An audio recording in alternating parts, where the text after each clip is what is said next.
Selamat datang kepada para pendengar. Saya diharapkan menggunakan headset agar fokus mendengar.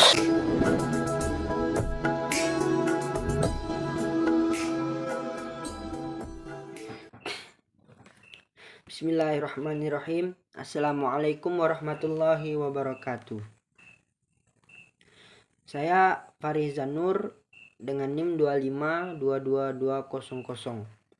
Yang pada kesempatan kali ini saya akan mereview atau membahas satu materi yang dikutip dari buku Pendidikan Karakter yang disusun Dr. Muhammad Yaumi M.Hum MA, yang dimana saya akan menyampaikan atau membahas sedikit materi yang saya pahami dari buku ini. Yang saya akan bahas yaitu pilar-pilar pendidikan. Apakah itu pilar-pilar? Pilar-pilar yaitu bisa diartikan tiang atau landasan, dimana jikalau rumah dibangun tanpa tiang itu mustahil, dan ataupun hanya satu tiang, hanya satu pilar, itu tidak akan mungkin.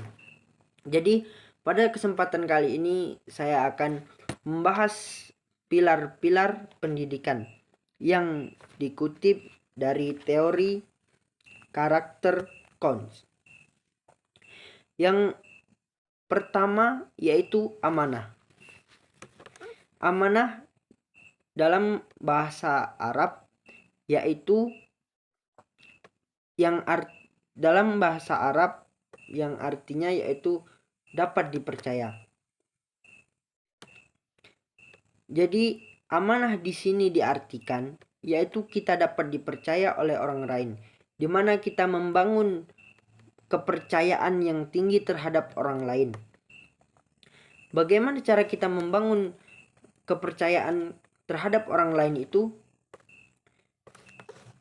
Yang pertama, dengan kita bersikap jujur. Jujur di sini kita artikan yaitu berkata yang sebenarnya, tidak berdusta. Jikalau orang bertanya, maka akan kita jawab yang sebenar-benarnya. Yang kedua yaitu integritas. Integritas yaitu kita melakukan hal secara terus-menerus, atau yang bisa disebut konsistensi. Kalau bahasa Arab yaitu istiqomah. Bagaimana karakteristik yang dapat karakteristik amanah ini? Yaitu yang pertama berlaku jujur. Yang kedua tidak berbohong.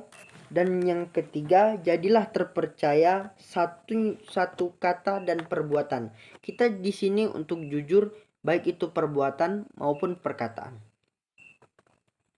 Dan yang terakhir yaitu setia. Setia yaitu dimana kita tidak berkhianat.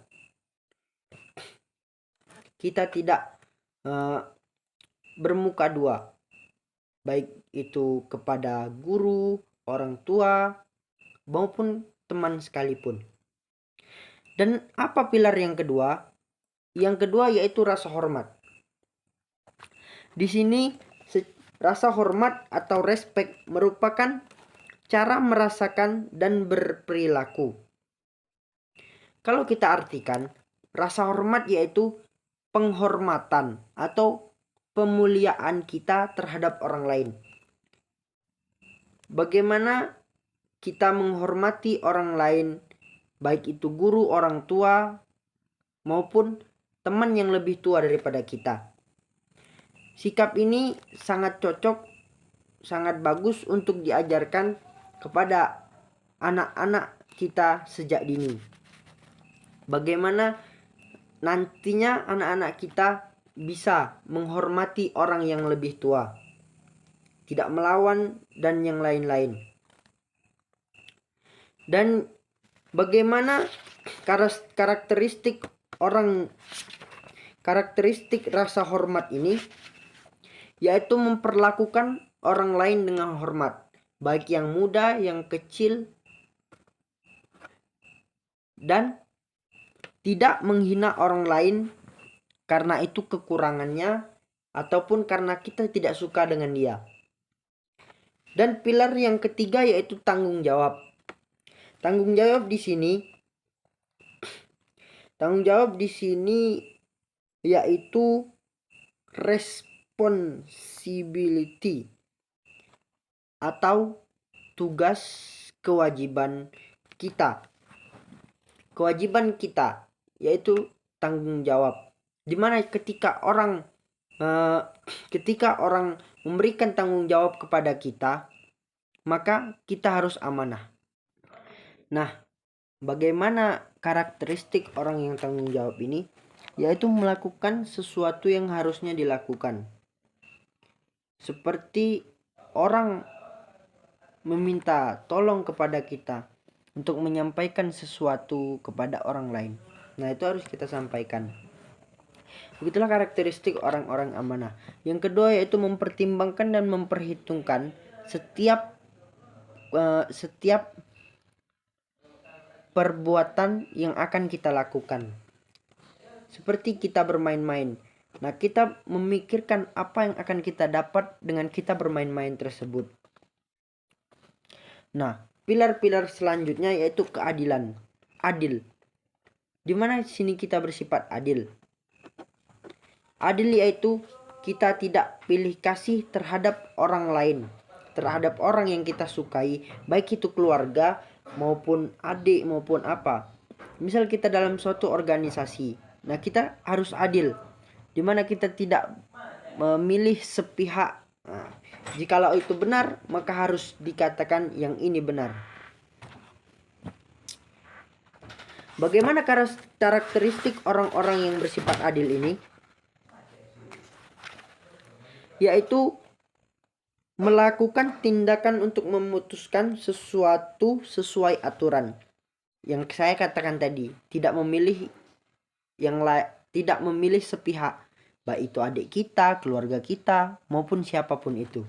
Yang kedua, tidak meletakkan sesuatu dengan menyalahkan orang lain sembarangan, yaitu tidak menuduh sembarangan, tidak asal menuduh. Jadi intinya pada pembahasan kali ini, di mana kita menuntut ilmu atau menempuh suatu pendidikan, yaitu dengan apa-apa yang dapat membuat pendidikan itu menjadi maju. Maka adanya pilar-pilar itu untuk memperkuat atau memperkokoh suatu pendidikan. Mungkin sekian dari saya. Saya Farizan Nur mengakhiri pembahasan pada video kali ini. Lebih dan kurang saya mohon maaf. Kepada Allah saya mohon ampun. Billahi taufiq wal hidayah. Wassalamualaikum warahmatullahi wabarakatuh.